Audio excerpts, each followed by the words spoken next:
Today, I'd like to show you how to make a pair of shorts out of an old skirt or dress.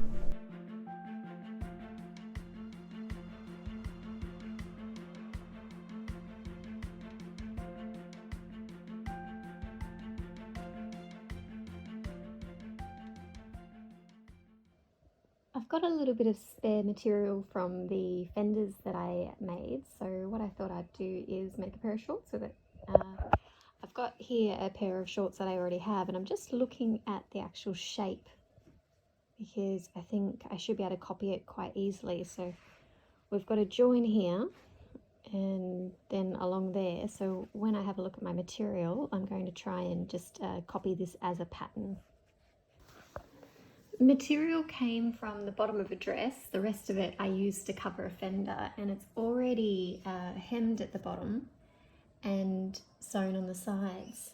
So I'm just thinking about what will be the easiest way to turn it into a pair of shorts. I think if I fold it in half,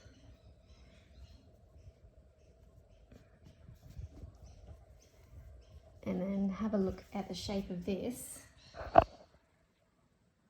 what I should be able to do is just cut here, kind of in that kind of shape,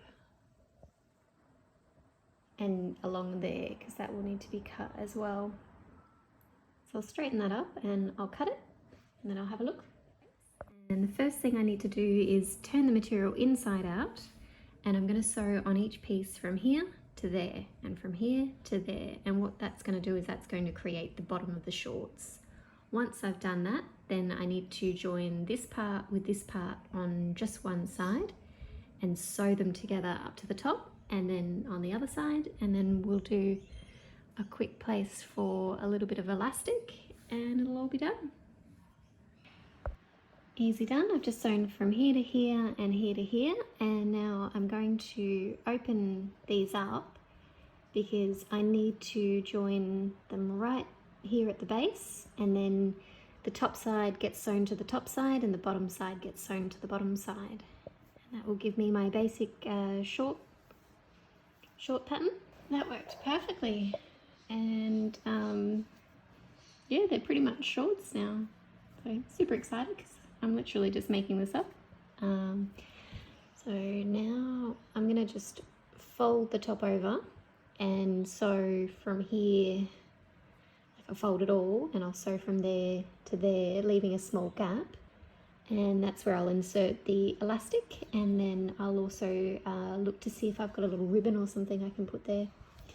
And yeah, little bed shorts or boat shorts, but matching my fenders, which is pretty cool. When you find your piece of elastic that you'd like to use, just pull it around your waist and make sure that it goes all the way around comfortably. Not too tight, not too loose, because you don't want the shorts to fall down. The next thing I do is use a safety pin and insert that into the hole that we left at the top. So I've already started on my shorts.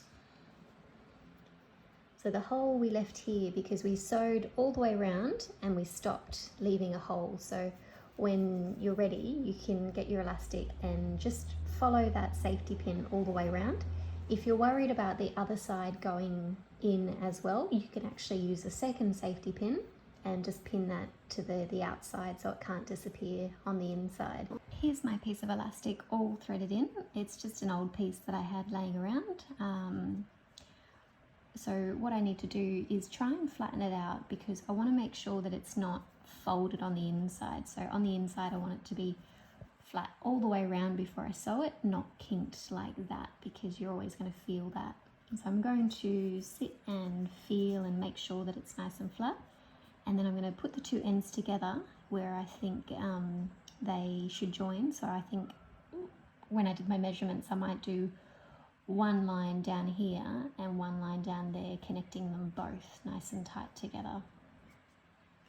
And then when I stretch it out, it'll all be ready. I'll see if I can find a bow and then I'll pop that on. Here's the shorts sewn on both sides, and then I'll allow that elastic to disappear into the inside of the shorts. I've noticed that most shorts have a small little sewn bit there. And what I think that does is it helps to keep the elastic nice and flat and straight and in the middle. So I've just done one line in case I ever decide to change the elastic out. Because whenever I've done it on, tried to change the elastic on commercial pants, they've sewn it so many times, it's been like, oh, it's too difficult to unpick. And then what I'll do is I'll stretch it out and I'll make another line at the front, and what that will do is it'll make sure that half the elastic stays on one side and half the elastic stays on the other. And then I've just ironed this little ribbon that I had in my ribbon stash, and I'm going to sew that down the middle here, and maybe I'll sew it an inch apart as well, and then I'll make a bow. I'll see how I make a bow. I've never actually done these kind of things before, but I'll tie the bow and then I'll see if I want to sew the bow as well, and then cut little ends and it'll all be done. There we go, a super simple short tutorial from a girl who knows nothing about sewing. I'm really happy with it. I didn't end up re-sewing the ribbon, I just sewed it on once and then I tied it. Super cute.